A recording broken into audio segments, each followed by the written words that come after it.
The Icons of Real Estate Podcast. Are you ready to learn the proven money-making secrets from eXp's top-producing icon agents? If you are an ambitious eXp agent ready to skyrocket your business, this podcast is for you. Tune in every week with your host, Tomasz Fonseca, and find out how to implement proven strategies to 10 times your eXp business, from $3 million to $30 million in just 12 months. Brought to you by the Masters in Real Estate Marketing, Arter SEO. Hello. We are here today again with the Real Estate Masters Summit with our very attractive podcast, eXp Realty mini-series. We are here today with our special guest, which is Elizabeth Riley. She's the team leader and owner of the Lux Property Group within eXp Realty. She's an active real estate investor in Texas, and with her real estate knowledge, she now focuses her passion and 20 plus years of marketing experience in and around the Austin area. She was the #1 producer globally for eXp Realty in 2016 and 17, and has been an icon agent since the year she got on board in 2015. And that's what 6 years of icon agent. Welcome to the show, Elizabeth. Thank you for having me. Great to see you. Great to have you. So let's start this icon interview.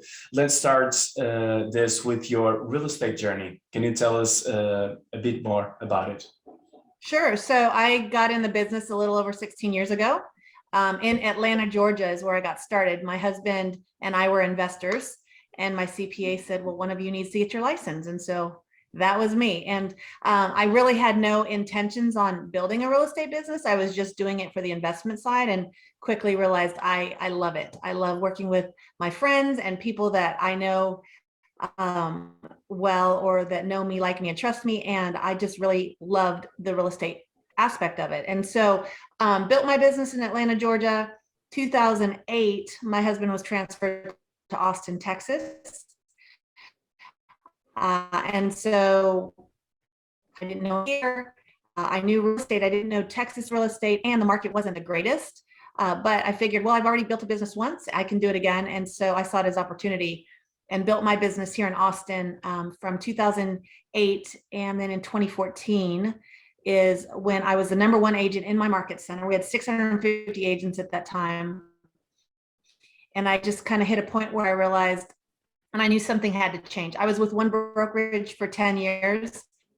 And my Atlanta people, the people that I feel really close with and I wanted to work with again, they had all gone over to eXp, and they said, would you check this out? I said, sure. So they had me meet with Glenn Sanford. Glenn Sanford came into town, and I met with Glenn. He had 400 agents nationally at the time, and just really talked to him about his vision, his goals, what he really had anticipated for top agents, right? And so I was trying to build my business, and I really loved what he had to say. And I love the fact that there was a stock component for top agents. So that was what really spoke to me as far as being able to build my business in a bigger way that I wasn't able to do here, and be able to be benefiting from it in a stock standpoint, where this company was being considered, eXp was considered the Amazon.com of real estate. So I just thought, well, what if, right? What if it's like an Amazon.com or an Amazon, right? I mean, none of us really knew what Amazon was going to do way back in the day. So I said, well, what if we had all known then? We would have probably jumped on Amazon or done something with the stock there. And so then, the other side was, well, what if it doesn't work? Well, what if it doesn't work? I can go to any other brokerage. I can start my own broker. And so I just decided, well, I like Glenn. People follow people. I liked what he had to say. And so we decided to come on board to eXp. And that was May of 2015. I was agent number 466. So that was kind of eye-opening to me, because I just wanted to get back to the basics. And I thought I would just get back to having fun again.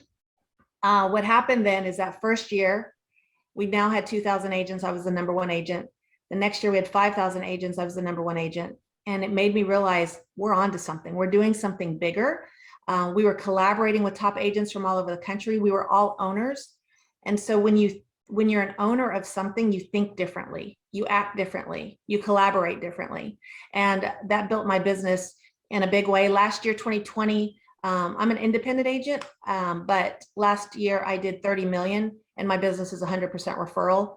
And I truly believe it's because of the people and the information and the tools that EXP provides all of us. That's a great journey, and it's not over yet, I hope.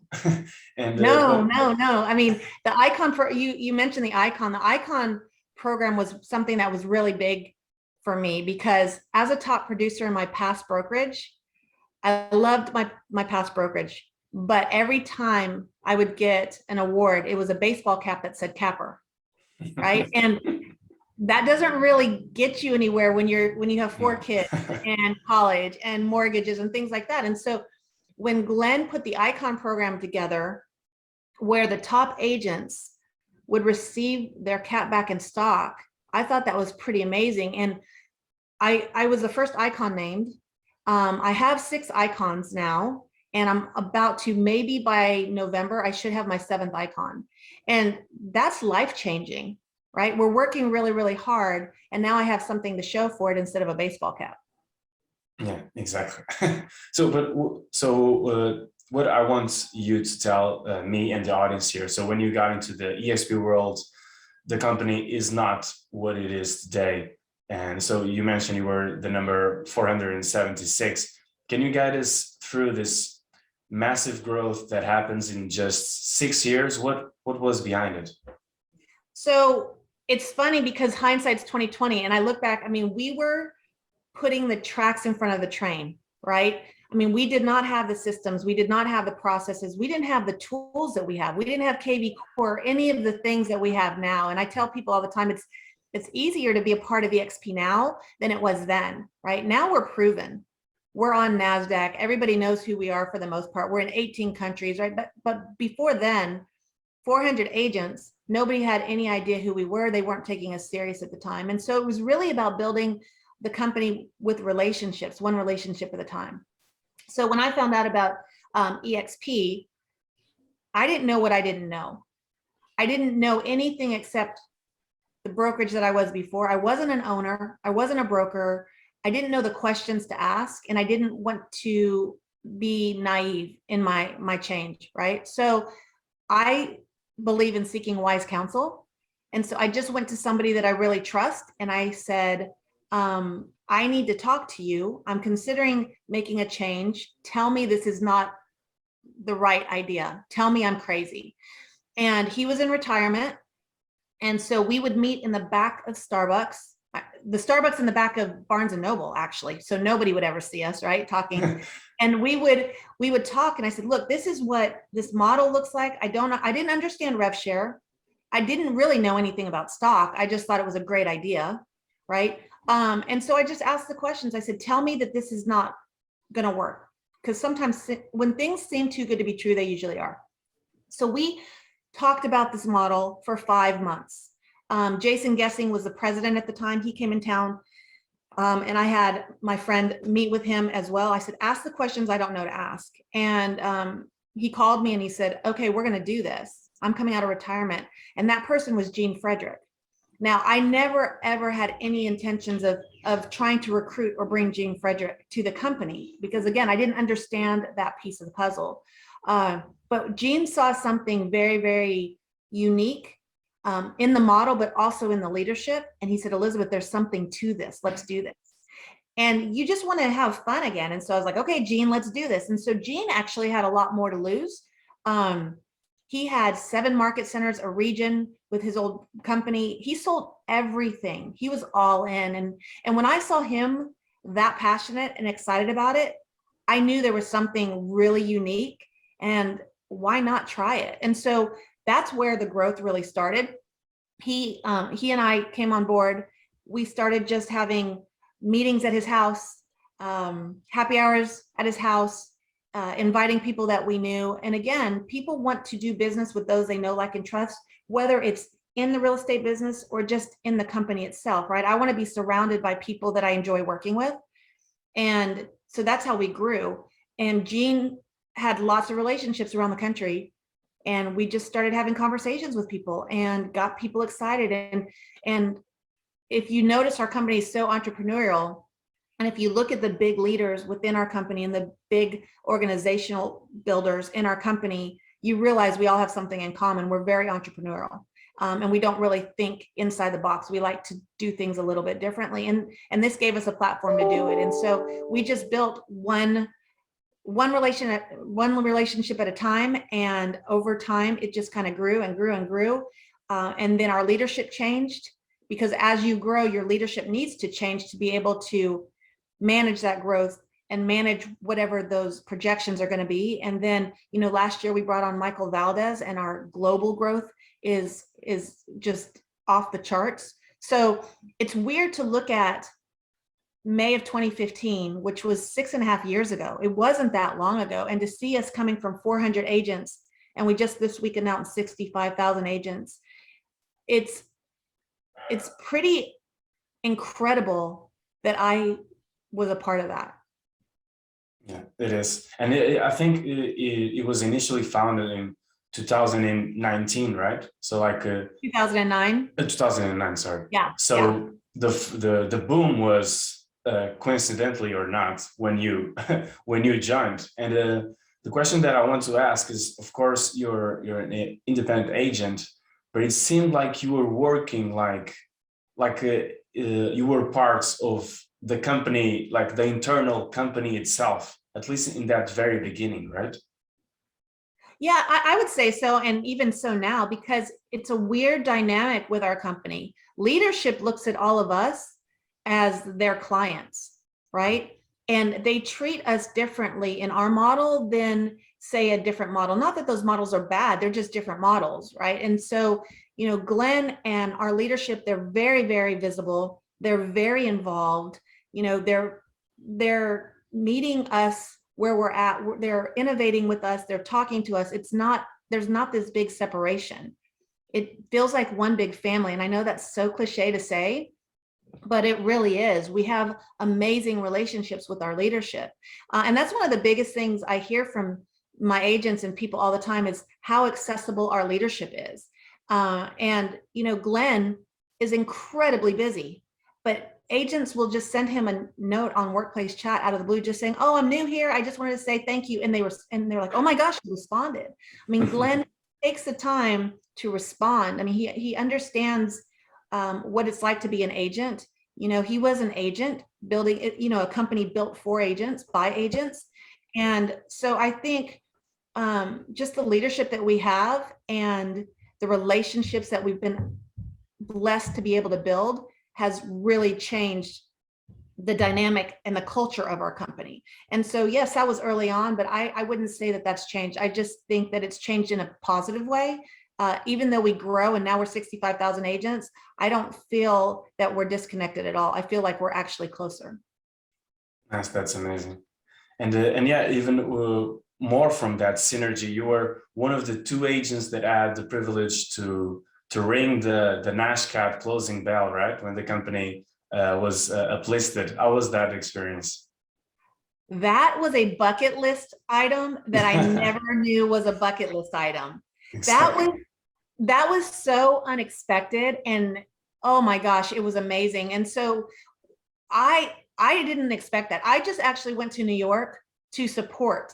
I mean, my plan was we were going to stand outside of NASDAQ and cheer on and be there. And it just was kind of the right place at the right time. And we were talking to Glenn, and Renee Funk was the other agent with me. And we had actually just done a huge icon event in Tampa, in-person Tampa event. And Glenn came and spoke, and it was just an amazing event. I don't know if that had anything to do with it, but we were standing there talking to Glenn and a few other people. And he said, you and Renee are going to come along with us. And we literally had no idea that we ran and changed clothes in the hotel bathroom because we didn't even have hotel rooms yet, right? So it was one of those last minute things. We're like, we are not dressed for NASDAQ. And so we had to run in and change really quick and go over there. And it was very surreal. I mean, it's still one of those top 3 moments, maybe top 5 moments in my life, that if anybody ever gets that opportunity, they definitely, want to experience that. That's great. That's great. Yeah, I was saying like top three is like remember your kids. Yeah, I know. I was like, oh yeah, I've got kids and a husband and my wedding and other things. So top five, we'll say top five. But it's that good. It's that good that makes you forget for a little second. Yeah, And yes. yeah, so now that we can see if we can create some value here and see more on how you do your business and how do you keep yourself one of the top or mega agents. What is your secret to creating 100% referral business? I am a very relational person. I really try to treat my clients like they're my one and only. I try to treat people the way I want to be treated, right? People want to feel important. They want to feel special. They want to feel heard. And so I approach that. I use that focus for my clients, and I always have. I didn't know anybody in Atlanta that really wanted to buy or sell. I didn't want to go door knock. I didn't want to cold call. That's just not my personality. It's not authentic to who I am. And so I just wanted to build my relationships and serve people that wanted to work with me. And so if I do a great job if you're my client and I'm doing a great job for you, right, you're going to tell everybody you know about me, right? But if I do a really bad job for you, you're going to tell everybody you know. So Exactly. I just want to do a great job for all my clients and go above and beyond. And so that's what I do. I'm very consistent. Now, I haven't been as consistent lately because now I'm speaking around the country and doing different things, and I'm pivoting a little bit. And some of the agents that have come to the company, I'm having them help me with some of my business because that helps build their business as well. But I would touch each of my clients 3 times a month, right? It's all about consistency. It's figure out what kind of agent you want to be, what kind of business you want to build. Don't be a secret agent, right? You need to let people know what you're doing. But I'm also one of those people that I don't want somebody to see me and say, oh my gosh, there's Elizabeth Run. She's going to talk about real estate, right? Because that's just not who I am. But I want to be able to serve people. I want them to know I'm serving my community. I'm sponsoring things. I'm involved in the schools. And I want people to know what I do. And so I'm very passive in my approach. So I send them things every single month. It's not real estate related. It's just fun. But it's really about keeping me top of mind. And I teach agents this all the time. I'm like, don't overthink it. You don't have to spend a ton of money.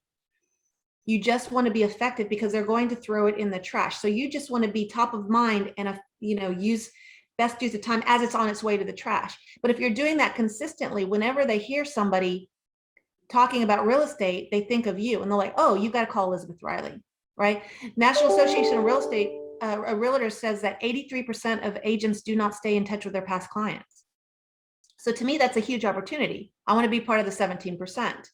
And so I'm sending something every single month. So I'm top of mind. I am sending them a newsletter. It's more of an email from a friend.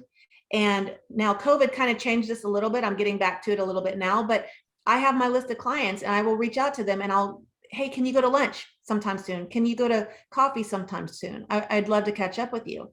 And I don't talk about real estate, but it always comes up. So I'm just very intentional with my relationships, and it creates fans and it creates people that are your cheerleaders, not only in life, but in business. And so that's how I built 100% referral based business. And,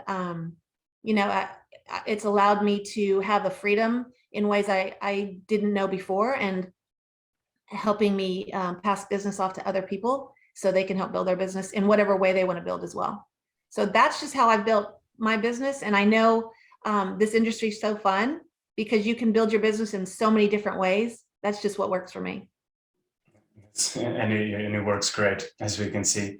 And but did you change that approach since the initial years to this year, or even next year? Like in terms of recruiting new agents to EXP, of course, before you had fewer technology advancements, less power from the company. Right now you have more power, more technology. Who knows what's going to happen in the future? Did your approach ever change? No, it didn't, just because that it's who I am, right? We now have KV Core and we have all this technology that I didn't have before. That's just not my strength, right? It's great to have that supplemental for my company or my business, but it's not my strength. So I do what I know, and I do what works for me. And if it doesn't need to be changed, why change it? So I'm implementing a little bit of that into my business. What's cool is we have so many different tools that I can say, okay, this might work for me, this might work for me, and I can try those things, but I'm still, my core of how my business is built, I'm still pretty loyal to that. Mm-hmm. Fair enough. And now, if you allow me, not so tough questions are meant to be asked, right? And so you were the number one producer in 2016, 2017, where there were gradually less agents, and since then you kind of have missed the goal there. Maybe you were still top 10, but not number one. I just want to understand what might have happened, and could have you done something differently that you would be today in the number one spot? Yeah, that's a great question. I love that you asked that. When I won number one those years, I had no idea I was going to win because I didn't know my numbers. And Glenn always would laugh. He's like, you need to know your numbers. And I'm like, why? This is fun. You know, the surprise is fun. So I didn't know my numbers. I never built a business based on my numbers. I don't ever set a financial goal for myself because for me, and this is just me, if I'm setting a goal for 20 million or 30 million, then I'm looking at that goal and it's taking the eye off of what I'm supposed to be doing because I get distracted very easy. My thought is, if I'm doing what I'm doing and supposed to be doing, and I'm doing it well, those numbers are going to come. So being number one wasn't important to me anymore. What was important to me was hitting icon. So every single year, my goal is hitting icon, right? And so that I have to do a number of production to get there, but the icon awards changed my life.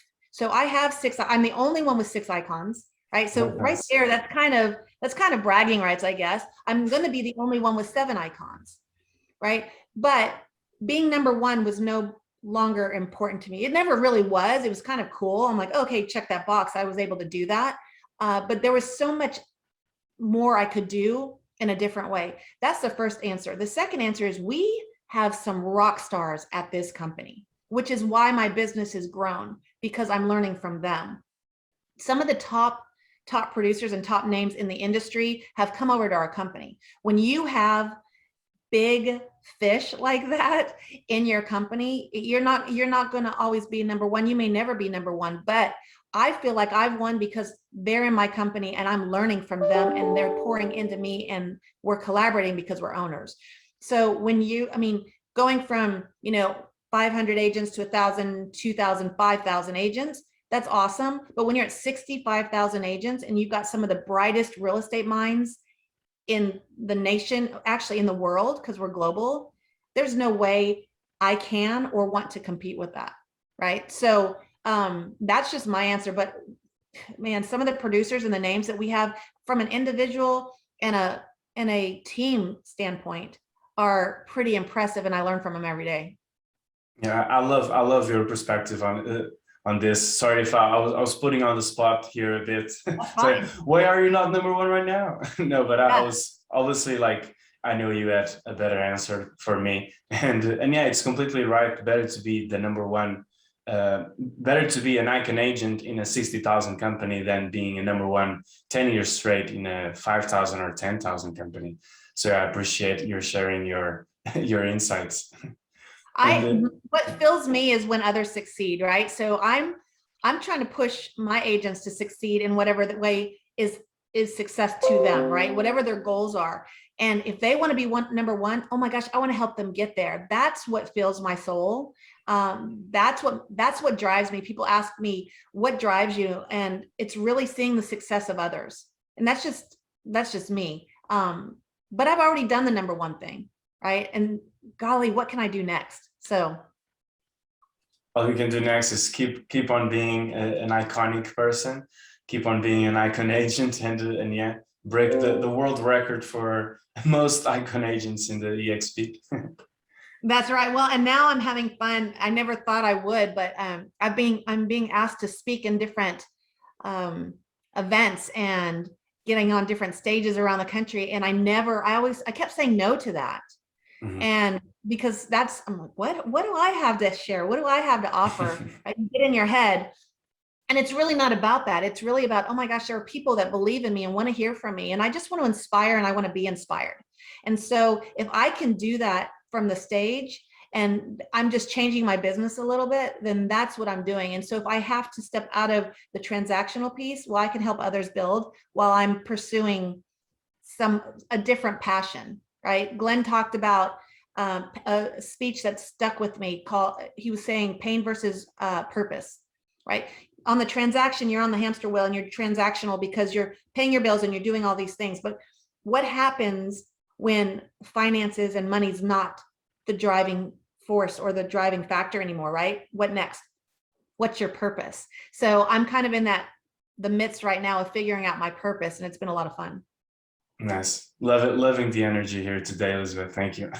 Yeah. And so you have 20 plus years in marketing experience as well.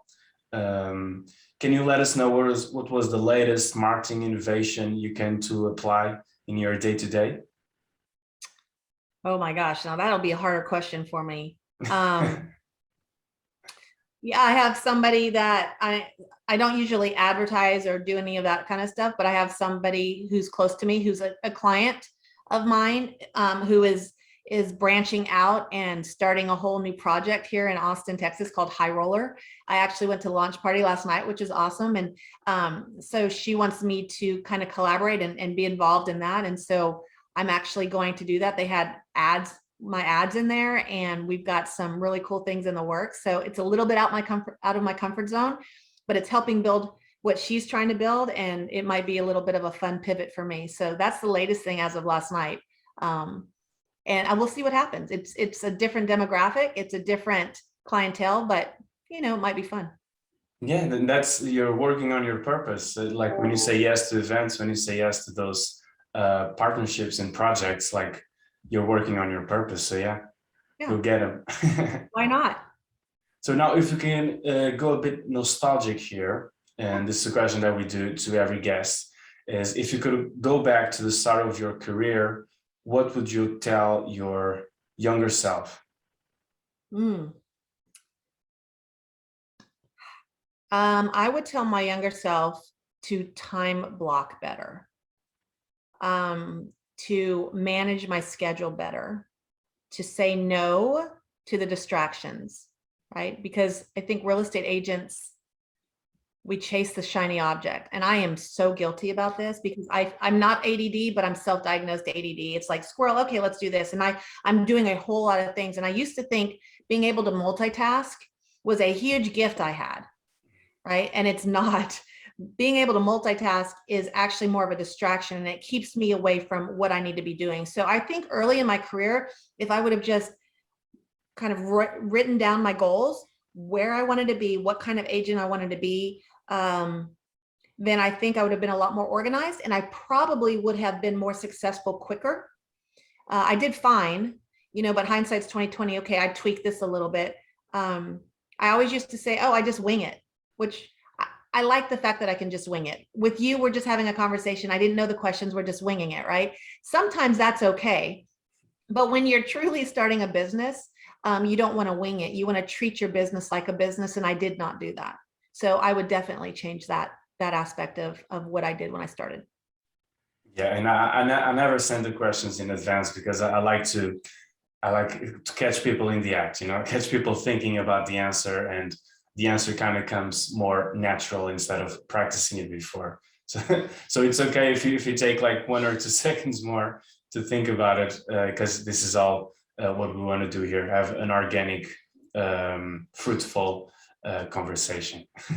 Yeah, and I never like seeing the answer or the questions in advance anyway, because then I'm thinking about how I should answer it correctly, right? And that defeats the whole purpose. So. Exactly. So would you say the thing that you need to improve more in your life, being personal or professional, because that was the next question, but you were already talking about your organizational skills, right? You need to improve that. My question now is, what are you doing about that? Yeah, systems and processes and organization are not my strong points. So one of the things is I'm saying no to more things, right? I'm being more strategic. I have my friend Terrence Murphy, who is a rock star. He is the king of time blocking. And so he and I actually went through my calendar, and he said, if it's not on your calendar, it doesn't exist. And if it's on your calendar, you'll show me what's important. And so we went through my calendar and he's like, okay, after 6 o'clock. So after 6 o'clock every day, I have it blocked because that's my family time. Right. And on Sundays, he has it blocked. Okay, you'll do emails from this time. Right. So just kind of going through that. And I never really thought of it that way. And that's already changing my world a little bit, just making sure my calendar is a little bit more organized, because I'm going a million miles a minute all the time. And so if my day-to-day is a little bit unorganized, at least my calendar can keep me organized. So that's what I'm starting with. And I'm starting to say no to more things, because if it's not helping with my purpose or helping me impact others the way I want to impact them, or focused on my income producing activities, if you will, then it's, or my children, I got to throw that in there, then it's not important.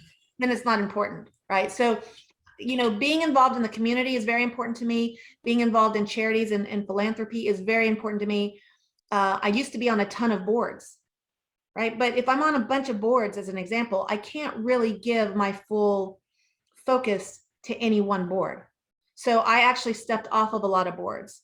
There's a lot of real estate organizations that I was a part of. I've stepped out of those, right? They weren't adding the value that I needed it to add at this time in my career, if that makes sense. So I stepped off boards, I stepped off of organizations. The time management on my calendar is huge. And so that's what it's baby steps, because I'm having to retrain, 40 plus years of how I've lived my life. But I'm getting there. Yeah. And it's progress, not perfection, right? Yeah. And I'm glad you didn't say no to us, and no to being featured on our podcast. And I hope that we do help in your purpose. Well, So, and I'm honored when people ask me to speak with them or visit with them. I love meeting new people. So I'm excited that I get to meet you, but I'm always honored. So thank you for asking me. nice. It's a pleasure. The pleasure is all ours. So tell us, how can our audience reach you?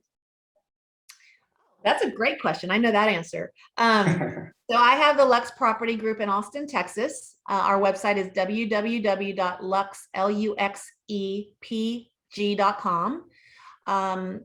If you're with EXP, Workplace Chat is always a great way to find me. Instagram is ATX Lux Real Estate, and my phone number is 512-658-0045. Hell yeah. You got that. Okay, thanks Elizabeth, it was a pleasure. Thanks for the value that you brought into us to know about this massive growth success from EXP, from the ground to the skies and so far beyond. We're just getting started, so I'm glad that we get to know you now and you're getting to know more of us, but we're just getting started, so just wait and see what we do next. Exactly, we'll be here. Have a good one. Bye. Bye.